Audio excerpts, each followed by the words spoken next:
Hey, everybody. I'm Mark Iskowitz, Executive Editor at MM&M, and welcome to this week's episode of the MM&M Podcast, where my faithful co-host Larry Dobrow and I interview people of note in and around the healthcare marketing industry. I'm flying solo today from a hosting perspective as Larry, as we say, is tending to some magazine business, namely squaring away our gigantic July agency issue, which he's knee-deep in. But for all those watching live on YouTube, welcome. This episode is being recorded at MM&M's offices in New York City, June 18, 2019, and it'll be posted Wednesday to SoundCloud and other podcast platforms. So today, I'm very pleased to welcome our special guest, Steve Madden, Editor-in-Chief of MM&M, who joins us live from Cannes, where the big news this week was that the pharma jury finally awarded a Grand Prix after a nearly 3-year drought. In the 5 years since the start of Lions Health, only 2 pharma Grand Prix have been awarded. AstraZeneca's unbranded Take It From a Fish camp in 2015, and then we had Philips' Breathless Choir effort in 2016. We'll talk about the Pharma Grand Prix as well as the Health Grand Prix. Both were non-US campaigns from the McCann Agency Network. And not sure if you've been following Steve on social media, but he's been casing the croisette, as if you will, meeting with agency heads, jurors, clients, and really getting a bead on why this year the jury finally felt that they had a Grand Prix caliber award on their hands. So Steve, welcome, my friend, and thank you for joining us. Thanks for having me. First, Cannes being the whirlwind that as it is, how are you feeling? Everybody told me that this was going to be a crazy experience, but there was no way to truly appreciate just how crazy it's going to be. I mean, everybody's here. Everybody in our world is here, and and everybody wants to see each other at the same time. So between that and just the general crush of everything that's going on, and Mark, I know you've been here, so you know that it's a dry heat in Cannes, but a heat it is anyway. So it's been exhausting, but it's been really enlightening, and it's been a lot of fun too. I mean, the work that's been on display is pretty amazing. No doubt, it's been an exciting start of the week. We've seen your dispatches, if you will, and we'll talk more about the sights and sounds from Cannes. But first, I wanted to start with the Pharma Grand Prix. As I said, there hadn't been a Pharma Grand Prix awarded since 2016. And then all of a sudden, one arose from a somewhat surprising part of the world. It's a mobile app for self-testing chronic obstructive pulmonary disease, COPD. Tell us about that first, say from the juror perspective. I know you spoke with both Kathleen Nanda, who is a member of the Pharma jury, as well as Robin Shapiro, the jury chair, about how this made such a great impression inside the jury room. It made a huge impression. I mean, I almost don't know where to start with it. I'll start by talking about the work. It is an app-based program, but it's much more than that too. The numbers of people being diagnosed with COPD in China are staggering because of very high incidence of smoking and because of poor air quality in urban areas. And culturally, it had been sort of assumed that, when you get to be about 50 or 55 years old and you get winded walking up a flight of stairs, that's just part of the game with aging. When actually some studies, including by the pulmonologist that they worked with, that GSK worked with on this, said that there's the incidence of the disease brought on by smoking and environmental problems is huge, and there was zero awareness about the fact that this was something that people were causing to themselves. So they sensed an idea, they sensed an opportunity for a way to get people involved with self-diagnosis and to start the first step on the way to treatment. But what's really amazing is that this program, this campaign, it's so much more than a campaign. It really is a program.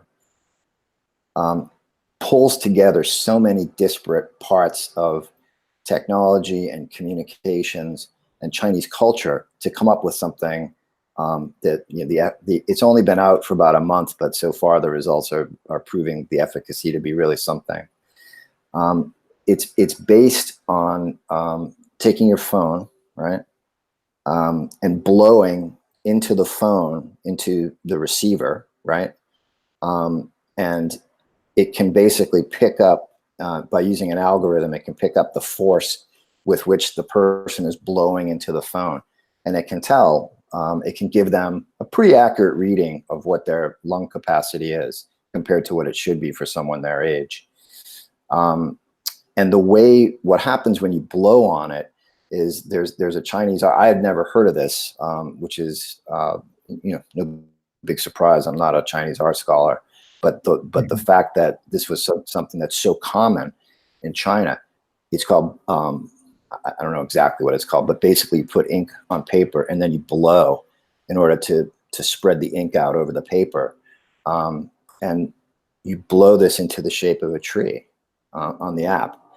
And while you're doing it, you're creating art that you can share with your friends, but you also are measuring what percentage you have of the lung capacity that you should have, right? And if you are below 60%, you get a message that says, hey, you need to go to a doctor or a hospital for a more thorough examination of this. But it pulls together so many different strands. There's a social media, there's a huge sharing component to it. There's Chinese art. And it's just very, very well done. Mm-hmm. This afternoon, I went to a panel in the jury room where three of the panelists, including the head of the panel,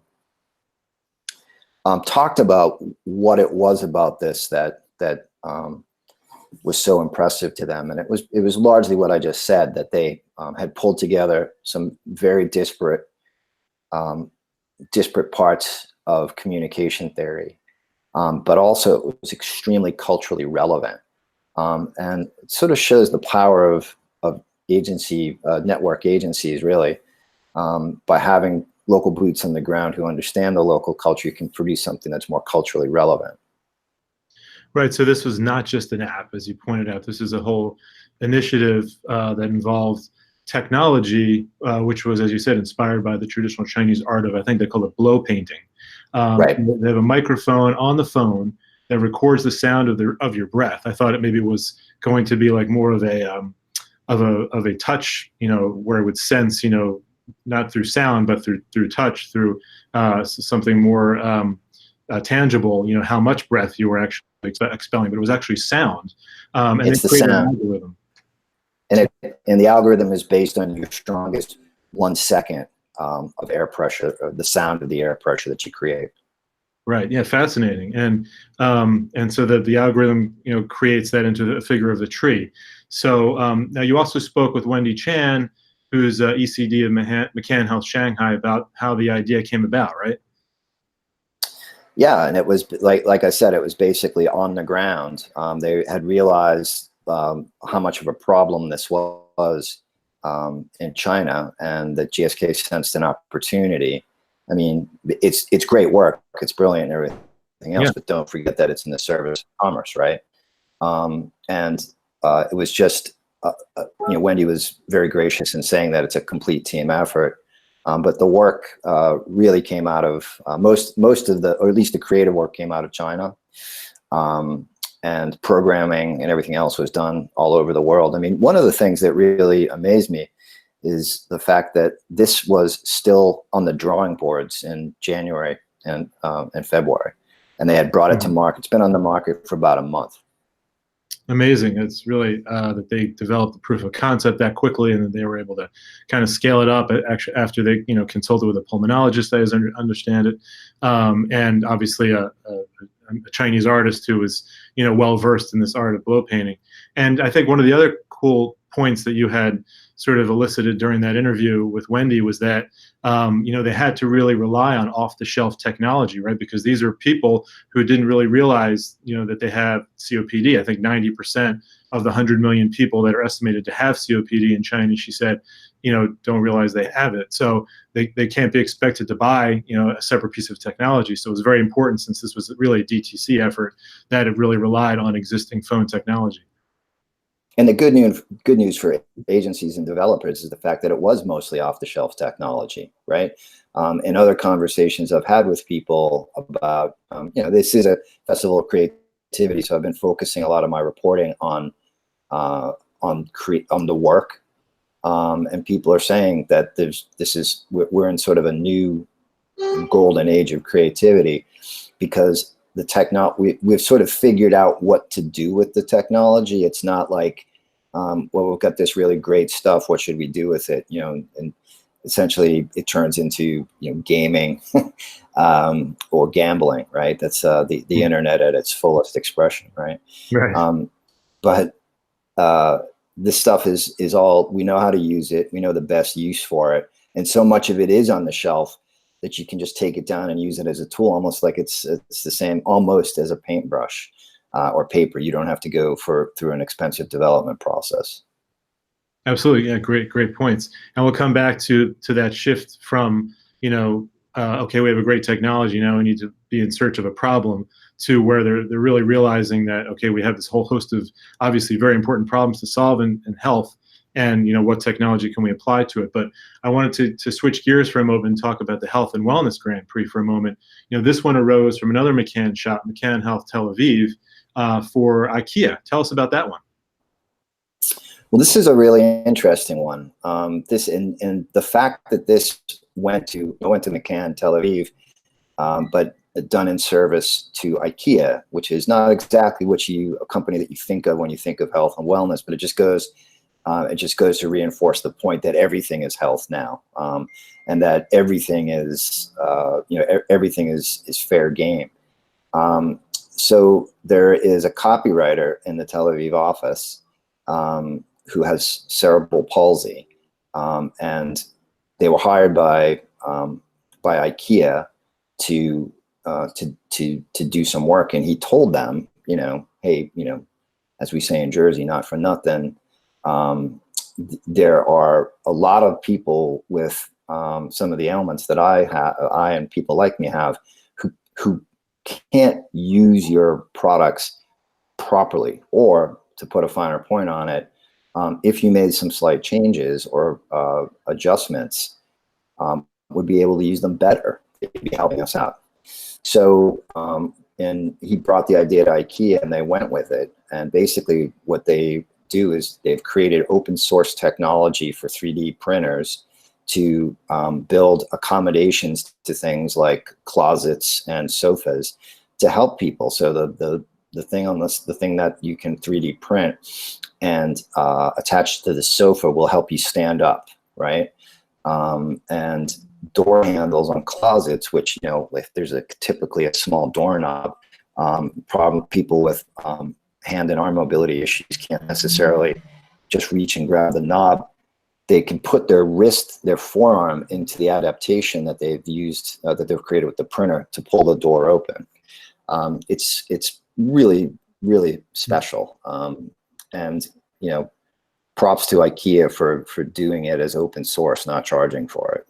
Absolutely. And it really also highlights the power of a Grand Prix, right? Because I think Matt Eastwood, who you talk with, the global CSO of McCann, said it's been downloaded, I think 120, but in 125 different countries. That's right. There's no doubt this is going to wind up on the desk of IKEA's global CEO, and they're probably going to say, yeah, let's roll this out to all of our stores. Why not? Right. And again, it shows the power of what agencies can do in helping to solve problems for people, and helping clients create new markets, essentially. Right. And it is open source, as you say, which maybe, has one of the best elements of it. It's speaks of a certain graciousness on the part, of the client, that they're making this available for everybody. That's right. So that's pretty cool too. Great. So, getting back over to the Pharma Grand Prix, and we should mention also that, it was a pretty good week for McCann. They won Network of the Year, and deservedly so, because their shops, were the ones that won the Grand Prix in Pharma and Grand Prix in Health and Wellness. But just, mentioning, some of the stats around the Pharma Grand Prix, I think there was 31 shortlisted pharma entries, 11 were awarded a prize this year. And versus last year, I think there were 53 shortlisted. So there are fewer on the short list, but we do have a Grand Prix this year. So, what does that say about the state of creativity? That's a really interesting question, and again, it's a question. It's something that I've pursued with people here. It basically, people are feeling really optimistic about it. The fact that they awarded a Grand Prix in pharma this year after 2 years of not awarding one, it is sort of, that's the headline. That there's finally been a Grand Prix, and I asked people who were in the jury if they had felt pressure, in the jury room. Was there a lot of pressure to either continue down that road of not awarding one, saying the work's not good enough, or of saying like, no, we've got to do something this year. And the fact of the matter is that that they felt that there was no pressure, that there was so much good work being done. Now, these are not what we typically think of as DTC ads, right? So they're not ring fenced by the regulation that pharma companies in the United States have to deal with, or at least, trying to sell to an American market that they have to deal with. But people basically felt that there was a huge step up in craft, and not just some of the craft, but all the way around. They talked about some animated videos that were on the short list or that had won prizes, and they were amazing. They were amazing pieces, both in terms of the quality of the animation, the sound editing, the execution, the whole bit. It's that the rising sea level has lifted all of the boats. So there are no more sort of half-assed projects that are getting through. Everything is much more competitive, and that's a good sign. Because to go back to a point we were talking about earlier, it's like we finally figured out what to do with this technology. It's not technology in search of an application anymore. Right, and just to highlight, some of the other work that won in pharma. We had GSK. In addition to winning the Grand Prix, it also won a gold for the COPD initiative. Viv Healthcare won 2 Silver Lions for its HIV awareness branded film called As Much As I Can. Eli Lilly won a silver for its Lartruvo Get Up Alarm Clock for soft tissue sarcoma patients. Merck took home a bronze for its Merck for Mothers film campaign. And Bayer had a bronze for its Smart Read print publication for people with macular degeneration. So, and to your point, craft, the jurors said was really on display here, and the better the craft, the better the work. So it's really nice to see creatives, people in the industry really, rallying around these tough challenges and creating smart work that really goes to the heart of the matter and helps people, and really lives up to the great challenges that people who are struggling with disease and other conditions and maladies are facing. One of the points I wanted to make to reinforce about that, the magazine project for patients with macular degeneration, is how completely thought out the entire project was. It's printed on matte paper, so it's not reflective, which is easier on the eyes. All the photography and illustration is done with an eye toward vivid primary colors, which are easier to see.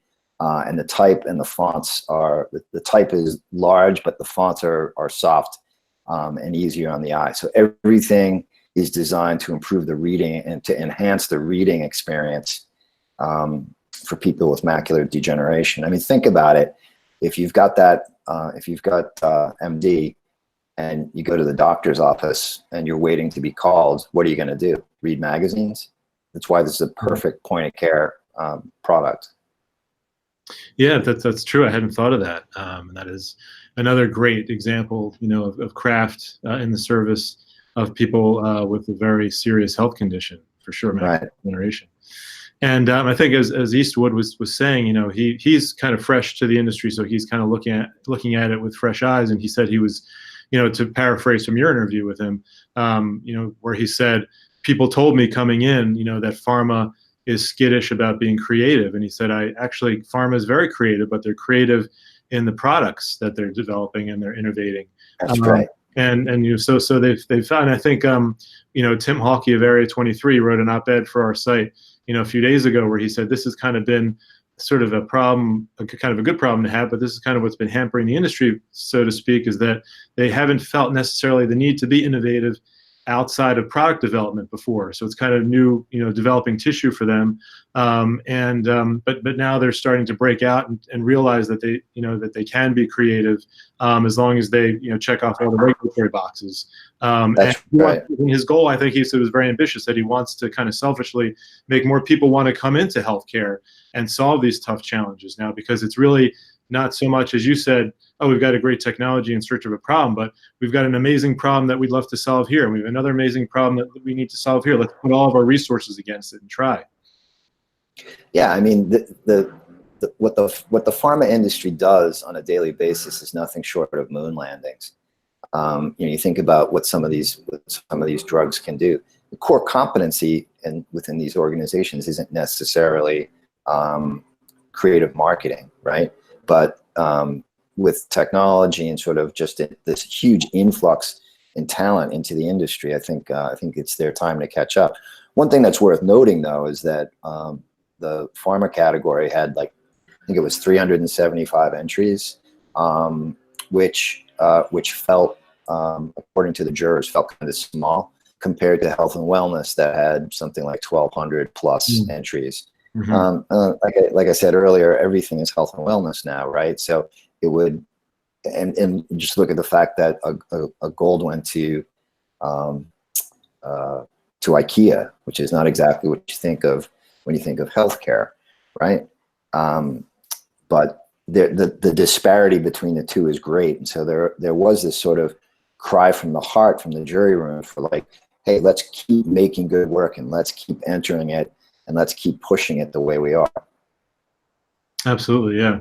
And they, as again, to paraphrase again from your interview with, I think with Kathleen Nanda, they were a little nervous, that there was a concern, I think, that the work might be a little bit dry, but there was relief when they saw the breath campaign, or the breath initiative, that there was an unanimous agreement, as she said, that this was breakthrough, that this was a Grand Prix in any other category. So good stuff. Well, one of the things that was really interesting that came out of the conversation with the jurors was, part of this process is that each submission includes a pitch reel. Basically, it says, here's what our campaign is.